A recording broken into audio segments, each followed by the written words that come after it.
Om Swastiastu. Welcome to our presentation about journal review of an article with the title is Association of Pesticide Use and Personal Protective Equipment with Health Complaints Among Horticulture Farmers in Belen Valley by B4 Speed Group. My name is Gede Bramantara with my last 3-digit student ID number is 057. These are our B4 SGD members. And these are the table of contents. Okay, my name is Margareth with the last digit number 197, and I would like to presentation about the Chapter 1 introduction. The use of highly toxic pesticide often occurs in developing countries, including Indonesia. Farmers in Panjaitan village in Bali are active pesticide users, so there is the potential for poisoning. In general, farmers' knowledge of specification is quite good, and the practice of using them is not good.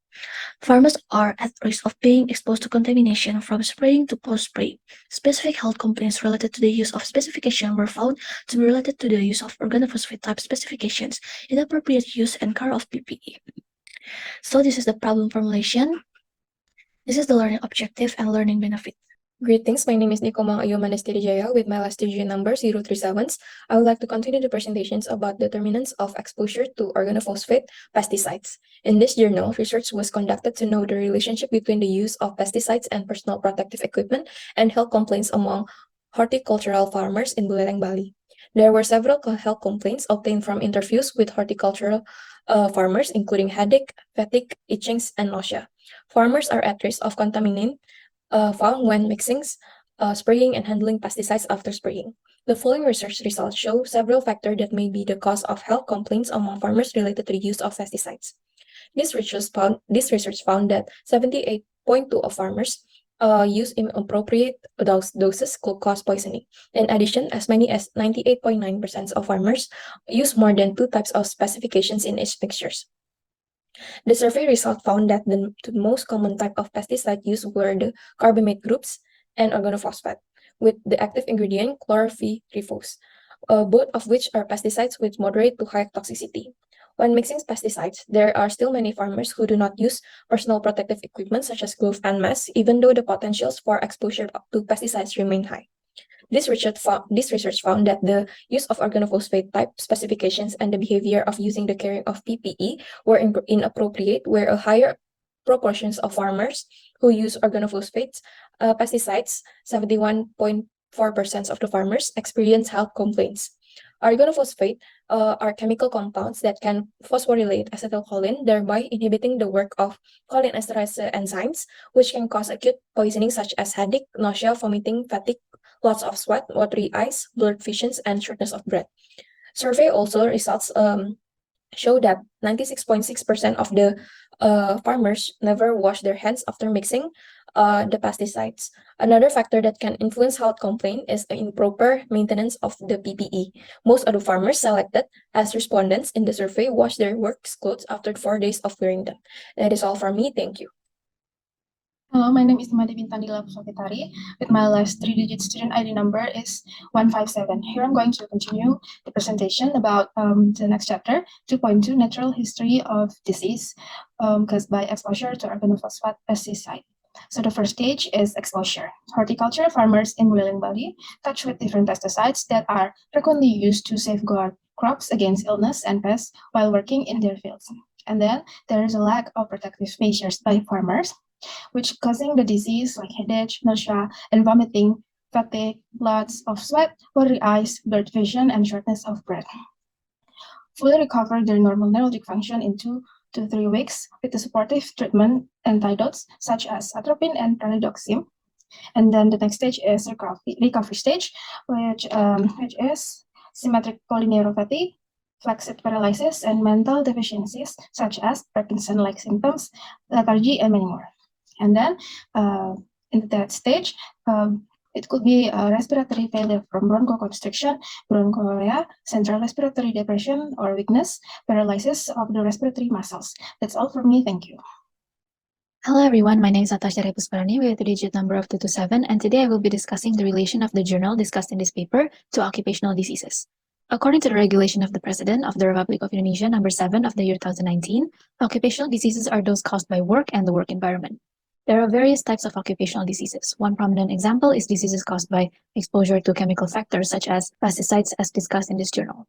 The use of pesticides in Indonesia has been on the rise and has had detrimental effects on the health of farmers. In a study conducted in 2023, it was found that Indonesian vegetable farmers are at significant risk of pesticide-related occupational diseases. The journal discussed in our paper focused on the use of personal protective equipment or PPE by farmers. It was discovered that PPE was not appropriately utilized, with many farmers neglecting its use during crucial moments like the mixing process of pesticides and during post-spraying process. Furthermore, the research highlighted risky behaviors among farmers, such as spraying pesticides while eating, drinking, or smoking, and additionally, inadequate storage of pesticides and poor hygiene practices were also noted. That is all from me. Next will be continued by my friend. Hello, my name is Luh Wina Saraswati with the last 3 digits of student ID number 142, and I will explain about data measurement in this journal. So in this journal, there are two forms of number use, which include absolute numbers and relative numbers. The absolute numbers form we can see from the sentence cross-sectional survey conducted on 87 horticultural farmers in the research method section, while the relative numbers themselves are used for the same purpose as the use of absolute number, with most of them being ratio numbers in the form of percentage. With example, the majority of farmers aged greater equals 30 years, 94.2%, male 81.6%, with lower secondary education 78.2% in the result section. The type of measurement used from this research journal is to use the point prevalence measurement, because this journal used a cross-sectional study, which is a measurement of a population at a certain time, and in this journal it was conducted on 87 farmers in October 2015 until March 2016 to see the relationship between the use of pesticides and personal protective equipment with health complaints of horticultural farmers in Bali. This study also used measurement with a specific rate form, namely in measuring the socio-demographic characteristic of farmers in Panjaitan village Leleng. In table 1 illustrates where the distribution of age group greater equals 30 years is 94.2% and lower than 30 years is 5.7%. That's all from me. The presentation will be continued by my friend. Thank you. Good morning, doctor. My name is Natasha Pradnya Devi with the digit number 046. Now I will answer the question number 5. Is the study design used correct, including sampling technique, inclusion or exclusion criteria, and study design? Explain whether this research design can solve the health problem or case in this journal. The study design used in this study was a cross-sectional design, which is well suited to capture information on both pesticide utilization and health complaints at a singular time point, offering a snapshot of the situation. This information can play a crucial role in shaping interventions and approach to mitigate the health hazard associated with pesticide application in the horticulture sector. Nevertheless, it is crucial to acknowledge that cross-sectional studies are unable to establish causation, as they only provide associations between variables at a specific time point. The researcher opted for purposive sampling, a non-probability technique to select participants meeting the prerequisite of being horticulture farmers actively employing pesticide. The article didn't explicitly state the inclusion criteria, and the exclusion criteria were not mentioned. About the study design, this research design can provide valuable insight into the relationships between pesticide application and health issues among horticulture farmers. Through the collection of data from a distinct group of farmers engaged in pesticide use, the researchers can examine the prevalence of health complaints and identify potential risk factors associated with pesticide use. This finding can serve as a basis for devising interventions and strategies to mitigate the health hazard associated with pesticide use within the horticulture sector. That's all from me. Thank you. Hello, my name is Nadya, Zalfa, Aqilah with the last 3 digits student identification number 079, and I would like to deliver our opinions on the data analysis and presentation of this article.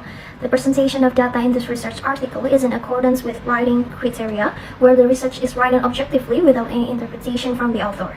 In the results subchapter, there is a table and a brief data presentation below the table, so that in the discussion subchapter, there is an explanation, interpretation, and conclusion from the results of the data. In accordance with the journal guide, data collection was carried out by conducting a survey in the form of interview with 87 respondents, and there are results and discussion that are not accurately presented in the journal, where in the table 4, it is said that 59 respondents, namely around 67.8%, use buckets for storing pesticides, but in the discussion, it is said that only 69%. After further research, the total data on pesticide storage location was only 86 respondents. This lack of respondent data caused errors in interpreting the data in the table. Next, I'm going to explain about the sources of bias that we found in this article. First of all, bias is a deviation from the truth in the data collection, analysis, interpretation, and publication, which can cause errors in the interpretation of the result. Or sometimes bias can be called systematic errors, and sometimes can also random errors too. We found that there are three sorts of bias in this article. The first one, farmers who are willing to participate in the study have different characteristics than farmers who are not willing to participate. This can cause an underestimation or overestimation in the correlation. Second one, measurement error because of information bias from farmers.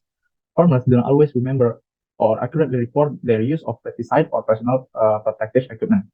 And the third one, information bias also that caused by potential conflict of interest in this study is financial interest because there are suppliers of the pesticide in the form of industry. Greetings to our evaluator and our facilitator. My name is Felix, Zefanya, Jhonson, Lubis with the last digit of my student ID number 113. Now I'm going to explain about the detection of potential outbreak. So poisoning caused by pesticides can be detected by checking cholesterol levels, and the other symptoms such as itchy skin, nausea, sore eyes, hot skin, and shortness of breath are also the main indicator in detecting potential outbreak caused by pesticide. The other things like internal factors such as nutritional status, hemoglobin levels, and health status, and also external factors such as number of pesticides used, pesticides dosage, spraying time, and use of personal equipment can be one of indicator to detect potential outbreak. And as general practitioners, socialization regarding the correct use of pesticides, counseling regarding the importance of using personal protective equipment, and the use of leaflet must be made to reduce the risk of potential outbreak. That's all from me. Thank you. Hello, my name is Mira and my student ID number is 2002511018, and I will talk about the possible surveillance systems implementation. At the central government level, quality control of technical materials and pesticide formulas by paying attention to the tolerance limits allowed for active ingredient levels at the production level is needed. Also, monitoring of occupational safety and health provisions is needed. At the provincial government level, they also have a similar role on pesticide surveillance, but is primarily concerned towards the distribution level. They must work in partnership with the agricultural, health, and environmental sectors, as well as the commercial and food industries. Another interesting surveillance system is environmental monitoring and pesticide residue analysis, which involves continuous monitoring of pesticide residues in soil, air, water, and food products. Analytical data is then collected and integrated into a central database. That is all from me. Thank you very much.